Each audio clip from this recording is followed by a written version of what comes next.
بسم اللہ الرحمن الرحیم۔ السلام علیکم ناظرین، حضرت علی رضی اللہ تعالیٰ عنہ فرماتے ہیں، دوستانہ عطاب سے دوستی زندہ رہتی ہے، تحفہ تحائف دینے سے محبت پیدا ہوتی ہے، موت ایک بے خبر ساتھی ہے، یاد خدا گویا دربار محبوب کی حاضری ہے، دین تمام مطلوب چیزوں پر بزرگی رکھتا ہے،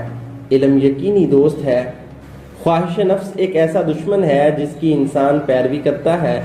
عقل مند اپنی مثل کی طرف جھکتا ہے اور جاہل اپنے جیسے کی طرف میلان کرتا ہے، سلامتی تنہائی میں اور آرام خواہش کے چھوڑنے میں ہے، بخشش سے ضرور عزت حاصل ہوتی ہے، دنیا میں صاحب کمال بہت کم ہے، حسد نہایت برا مرض ہے، بخشش عزت کی نگہبان ہے،